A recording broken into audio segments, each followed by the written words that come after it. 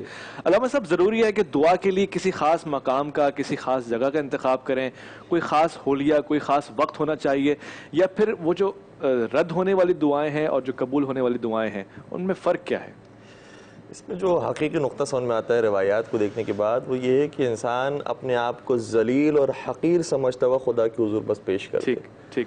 اس کے بعد کسی خاص وقت کا انتظار کرنا اور کسی خاص مقام کا انتظار کرنا, کسی خاص حالت کا انتظار کرنا, یہ انتظار کبھی کبھار انسان کے لیے نقصان دہ بھی ثابت ہو سکتا ہے. تو اس لیے جیسے ہی توفیق نصیب ہو فوراً سے اپنے ہاتھ کو پھیلا دے. اور یہ بھی کسی عارف کا جملہ ہے کہ لوگ یہ سوال کرتے ہیں کہ ہماری دعا قبول ہوگی یا نہیں ہوگی, بتا دیجئے. عام طور پر لوگ آگے سوال کرتے ہیں, تو اس نے بڑا خوبصورت جملہ کہا کہ قبولیت دعا اتنا بڑا مسئلہ نہیں ہے, اللہ اکبر, توفیق دعا ملنا یہ زیادہ بڑا مسئلہ ہے. سبحان اللہ. توفیق دعا. توفیق دعا, اگر دعا کی توفیق مل گئی تو وہ تو فوراً جواب دینے والا ہے. ادعونی استجب لکم, تم مجھے پکارو میں تمہاری دعا کو قبول کرتا ہوں. درمیان میں فاصلہ نہیں ہے. اللہ. حتیٰ یہ بھی نہیں کہا کہ فاستجب لکم, کہ ایک درمیان میں فاصلہ آ جائے فا کے ذریعے بھی. کہا ادعونی استجب لکم, تم مجھے پکارو میں تمہیں جواب دیتا ہوں. تو فوراً ہی پروردگار کی حضور دعا پہنچتی ہے, دعا قبول ہوتی ہے. تو ایک بلکہ کئی سارے اب واقعات ہیں, میں ایک مختصر سے واقعہ کا عرض کروں کہ ایک شخص بڑا گنہگار اور ساری زندگی اس نے فسق و فجور کیا, اور لوگوں کے یہاں مشہور بھی ہو گیا کہ یہ بہت بڑا گنہگار معصیت کار ہے. لوگوں نے اسے محلے سے دور بھی کر دیا. جب وہ مر گیا تو اس کی لاش اٹھا کے کچرے میں پھینک کر آئے. اسی رات ولی خدا کے خواب میں ولی آئے اور انہوں نے کہا کہ فلاں شخص اس دنیا سے رخصت ہوا ہے, اسے اٹھاؤ اور مومنین کے قبرستان میں جا کر دفناؤ. اللہ اکبر. تو بڑے حیران ہوئے کہ کون ایسا اس دنیا میں رخصت ہوا ہے کہ اسے مومنین کے قبرستان میں دفنانے کا حکم دیا جا رہا ہے. تو بیدار ہوا, سوال کیا تو کہا کہ کسی کا بھی انتقال نہیں ہوا ایسے شخص کا کہ جس کو مومنین کے قبرستان میں دفنانے کا حکم دیا گیا, اور فلاں شخص سے اس کا انتقال ہوا ہے, وہ تو ہے ہی فاسق و فاجر, اچھا کیا کہ اس کو کچرے میں پھینک کر آئے. صحیح. کہا کہ محسوس ہوتا ہے کہ وہی کوئی بڑا ولی تھا. اللہ. اور اس کے قریب جب گئے تو پتہ چلا کہ اس کی جو زوجہ ہے, اس کے جو گھر والے, اس نے بتایا کہ جس رات اس کا انتقال ہوا تھا اس رات خدا کی حضور آیا, اور خدا کی حضور آنے کے بعد یہ کہا کہ اے وہ ذات کے جس کے پاس دنیا بھی ہے اور آخرت بھی ہے, یا من عنده الدنیا والآخرہ, یا من عنده الدنیا والآخرہ ارحم من لیس له الدنیا والآخرہ. اللہ اکبر, کیا جملے ہیں, کیا بات ہے. اے وہ ذات جس کے پاس دنیا بھی ہے اور آخرت بھی ہے, اس حقیر سے بندے کو معاف کر دے جس کے پاس اپنا دنیا ہے نہ آخرت ہے. کیا بات ہے. بس یہ جملے ادا ہوئے اور اسے موت آ گئی, اور جب موت آنا تھی تو ولی خدا کے خواب میں آئے کہ اسے مومنین کے قبرستان میں دفناؤ. اللہ. تو نہیں معلوم ہوتا کہ انسان جب انتظار کرے اور انتظار کرنے کے بعد کس حالت میں پہنچ جائے, اور پھر توفیق دعا اسے نصیب ہو یا نہ ہو, تو جیسے ہی پروردگار کی طرف سے یہ لمحہ آتا ہے اور نصیب ہوتا ہے تو فوراً سے دست دعا پھیلا دے. کیا بات. اور قرآن کریم کا جملہ یہ ہے کہ قُلْ مَا يَعْبَأُ بِكُمْ رَبِّي لَوْلَا دُعَاؤُكُمْ, پروردگار تمہاری طرف نظر بھی نہ کرتا اگر تمہاری دعائیں نہ ہوتی. اللہ. تو خدا کے حضور آ کر اعتراف بندگی کر لینا یہی سب سے بڑی دعا ہے. بہت بڑی بات آپ نے کہہ دی. یہ تو مغز ہو گیا ہماری گفتگو کا کہ جس انداز سے دعا ہونی چاہیے اور پھر کیا آداب ہونے چاہیے, یہ بھی ذکر ہو گئے. علامہ صاحب, یہ سوال میں نے آپ سے بھی پوچھا, قاری صاحب سے, آپ سے بھی پوچھنے کی جسارت کر رہا ہوں. دعا کے لیے کہتے ہیں کہ خانہ کعبہ پہ پہلی نظر پڑ جائے تو وہ دعا ہوتا ہے, وہ وقت ایسا ہوتا ہے کہ آپ کی دعا قبول ہوتی ہے. اسی طرح قبہ امام حسین علیہ السلام کے نیچے اگر آپ دعا مانگے, اس کی کیا خاصیت ہے, اور کیا یہ لازمی ہے کہ وہ دعا جو آپ مانگیں گے قبول ہوگی؟ جیسے میں نے عرض کرنے کی کوشش کی کہ دعا کی قبولیت اتنا بڑا مسئلہ نہیں ہے, کیونکہ قبولیت کا کیا مطلب ہے. ایک مطلب ہم اپنے زبان میں سمجھتے ہیں کہ جو ہم نے کہہ دیا بس وہی ہمارے سامنے ظاہر ہو کر آ جائے گا. اگر ایسا ہونا لگے تو پھر دنیا کے نظام ہی درم برہم ہو جائے. کہ ہر شخص جب دعا کرے اور ہم یہ مطلب سمجھ رہے ہیں کہ فوراً ہی قبول ہو جائے گی, تو میں نے دعا کی ہے کہ میں دنیا کا امیر ترین آدمی بن جاؤں, اور اسی طریقے سے ہزار سینکڑوں لوگ ایسے ہیں کہ جنہوں نے یہی دعا کی ہے. تو یہ ممکن نہیں ہے کہ ہر ایک یہی دعا کرے اور سب کی دعا قبول ہو جائے. دنیا کا نظام ختم ہو سکتا ہے. لہٰذا پروردگار قبول فرماتا ہے لیکن اس کے آثار ہمارے سامنے ظاہر کبھی کبھار نہیں ہوتے. پھر کیا ہوتا ہے, وہ قبول ہو جاتی ہے لیکن اس کے نتیجے مختلف انداز سے ظاہر ہوتے ہیں. کبھی کبھار کچھ دعائیں ایسی ہوتی ہیں کہ اگر ہم سمجھیں گے کہ ظاہری طور پر وہ قبول نہیں ہوئی تو وہ معاملہ الگ ہوتا ہے, لیکن ہر دعا پروردگار تک پہنچتی ہے, اس کا کوئی نہ کوئی نتیجہ ضرور برآمد ہوتا ہے. دیکھیں, ہم نے کچھ لفظ ادا کیے ہیں تو خدا ان لفظوں کو ضائع نہیں کرتا, محفوظ رکھتا ہے, اس کا کسی نہ کسی طریقے سے جواب دیتا ہے. تو یا تو ہمیں دنیا ہی کے اندر اس کا کسی نہ کسی طریقے سے صلہ نظر آئے گا, یا پروردگار بہت ساری دعاؤں کو آخرت کے لیے محفوظ کر لے گا. اور جب ایسا بندہ کہ جس کی دعا دنیا میں قبول نہیں ہوگی آخرت میں پہنچے گا تو کہے گا کہ کاش میری دنیا میں کوئی دعا قبول نہیں ہوئی. اللہ اکبر، بہت خاص بات کہ میں نے آخرت میں جو اپنا مقام دیکھا ہے اس دعا کے قبول نہ ہونے کی وجہ سے، تو کاش میری کوئی دعا قبول نہیں ہوتی تو مجھے آخرت میں یہ سارا مقام نصیب ہوتے. تو دعا کی قبولیت بھی ایک خاص موضوع ہے کہ اس کے اندر کتنی گنجائش ہے، کتنی وسعت پائی جاتی ہے. اس کا صرف یہ مطلب نہیں ہے کہ ظاہری طور پر اگر کوئی چیز ہمیں نظر آ رہی ہے تو وہ ہماری قبول ہو رہی ہے، اور ظاہری طور پر نظر نہیں آ رہی تو اس کا مطلب رد کر دی گئی ہے. انشاءاللہ پروردگار ساری باتوں کو سننے والا ہے اور وہ مصلحت کے مطابق عطا کرتا ہے جس طریقے سے ماں اپنے بچے کو دیتی ہے. ٹھیک، قاری صاحب کچھ کہنا چاہ رہے ہیں؟ جی، میں صرف حضرت کی بات کو آگے بڑھانا چاہ رہا ہوں. رسول اکرم صلی اللہ علیہ وسلم نے فرمایا کہ مومن کی دعا کسی صورت رد نہیں ہوتی. اللہ اکبر. البتہ اللہ رب العالمین کے قبول کرنے کے 3 طریقے ہیں. اچھا. ان 3 طریقوں میں سے کسی نہ کسی ایک طریقے پر وہ ضرور قبول ہو جاتی. صحیح. پہلا طریقہ تو یہ ہے، بندے نے جو مانگا اللہ نے وہی دے دی. ٹھیک. میں نے کہا اللہ مجھے بیٹا دے، اللہ نے مجھے بیٹا دے دیا، میں سمجھتا ہوں میری دعا قبول ہو گئی. ٹھیک. اور میں نے دعا مانگی کہ اللہ مجھے بیٹا دے دے، اللہ نے مجھے بیٹی دی، ٹھیک. میں سمجھتا ہوں میری دعا قبول نہیں ہوئی، حالانکہ قبول ہوئی ہے. اچھا. وہ قبول اس لیے کہ اللہ تعالیٰ اپنے علم اور اپنی حکمت کے مطابق سمجھتا ہے کہ جس چیز پر یہ میرا بندہ، جیسے ہم بچوں کے لیے سمجھتے ہیں کہ یہ ماچس لینے پر ضد کر رہا ہے، صحیح، لیکن ماں اسے ماچس نہیں دیتی ہے. صحیح. وہ اس لیے نہیں دیتی کہ ماچس بچے سے زیادہ قیمتی ہے، صحیح. بلکہ وہ اس لیے نہیں دیتی کہ بچہ ماچس کو استعمال کرے گا، وہ اس کے نقصان سے واقف نہیں ہے، صحیح. یہ جلا دے گی اس کو.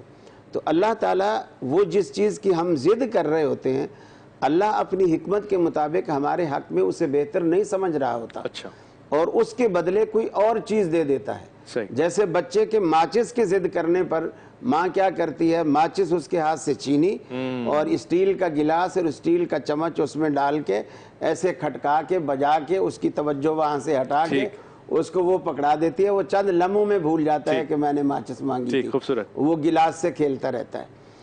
تیسرا طریقہ یہ ہے کہ اللہ تعالیٰ بندے سے جو کچھ بندے نے مانگا نہ وہ دیتا ہے، نہ اس کے پلٹے کوئی اور چیز دیتا ہے. اچھا. بلکہ جیسے حضرت نے فرمایا کہ اس کی دعا کو آخرت کے لیے محفوظ کر لیتا ہے. سبحان اللہ. پھر اللہ کے حبیب نے فرمایا کہ جب وہ مر کر اللہ کے پاس جائے گا اور اس کا نیکیاں اور بدیاں ساتھ تل جائیں گی، صحیح، اور وہ اپنی آنکھوں سے دیکھ لے گا کہ اس کے گناہوں کا پردہ زمین پہ بیٹھ گیا ہے اور نیکیوں کا پردہ اٹھ گیا ہے، صحیح، گویا اس کا دوزخ میں جانا یقینی ہو گیا ہے. صحیح.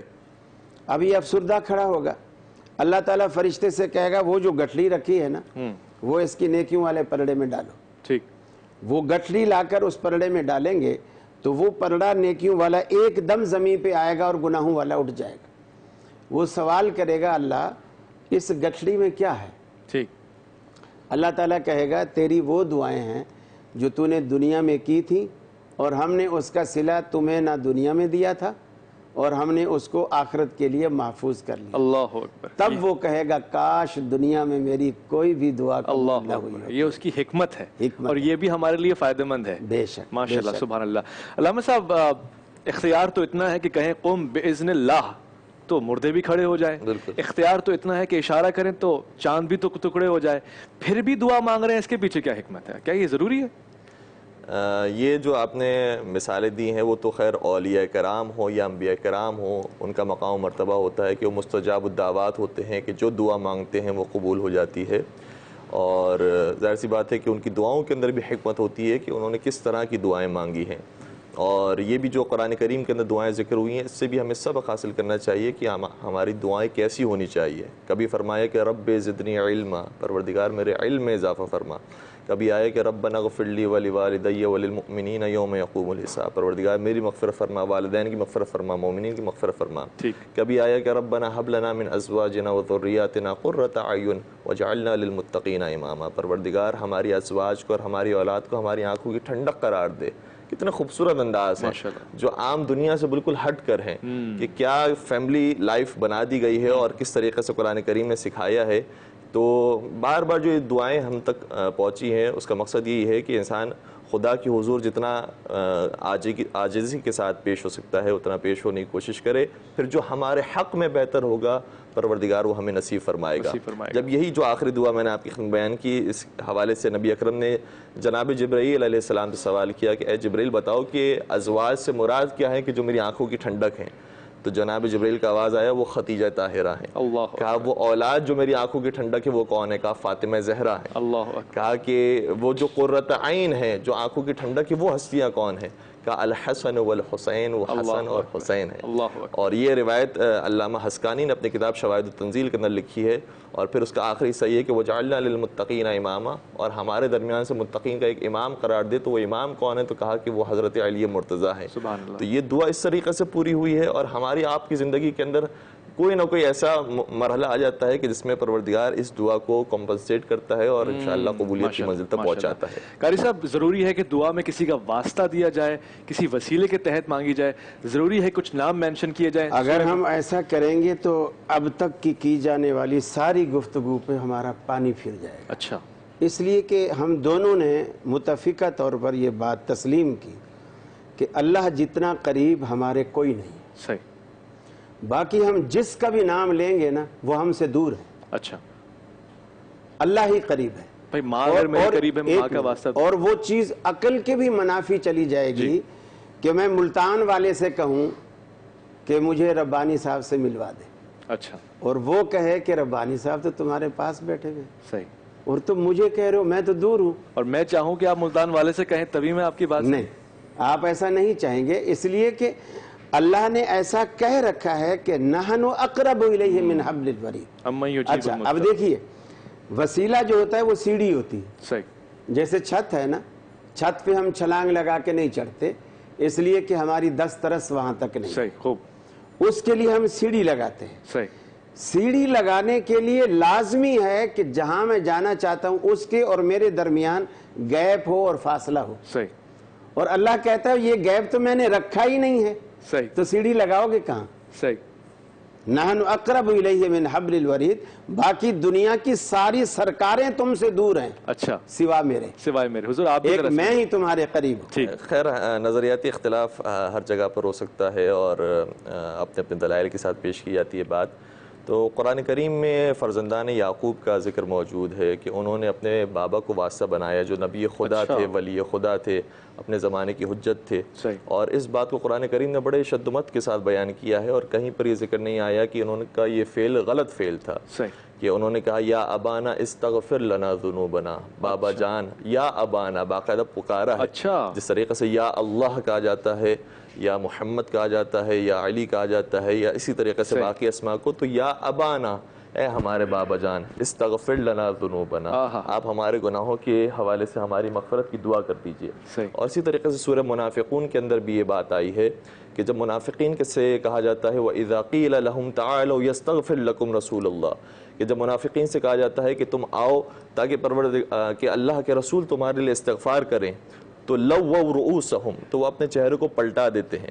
تو اس کا مطلب یہ ہوا کہ رسول اللہ کی استغفار اور رسول اللہ کا ان کے لیے توبہ کرنا یہ خاص عمل ہے کہ جو اگر پیغمبر اکرم ان کے لیے انجام دیتے تو ان کی دعا اور ان کی توبہ جلدی قبول ہوتی۔ اور اسی طریقے سے قرآن کریم میں ہے کہ استعینوا بالصبر والصلاۃ، تم مدد حاصل کرو، تو یہاں پر نہیں کہا کہ اللہ سے مدد حاصل کرو، کہا بالصبر والصلاۃ، صبر کے ذریعے اور نماز کے ذریعے تم مدد حاصل کرو۔ اور روایات کے اندر یہ بھی آئے کہ صبر سے مراد یہاں پر روزہ ہے، تو روزے کے ذریعے اور نماز کے ذریعے کہ جو ہٹ کر ہے، یعنی ذات پروردگار سے ہٹ کر ہے، لیکن چونکہ یہ بھی وسیلہ ہے پروردگار ہی تک پہنچنے کا، تو اگر اس وسیلے کو اختیار کیا جائے تو اس میں کوئی مذائقہ نہیں۔ ٹھیک ہے، آپ نے فرمایا، بہت شکریہ تقی مہدوی صاحب آپ کا، خاص وقت آپ نے فرمایا وقت ختم ہو جاتا ہے، یہ تو زیادتی ہے، گفتگو اس وقت اپنے معراج پہ ہوتی ہے، وقت کو بڑھاؤ، اصل میں یہ بہانہ ہے، معراج ادھوری ہے، آپ کو دوبارہ لے کر آنے کا بہانہ ہے، چوتھے آسمان پہ پہنچے ہیں۔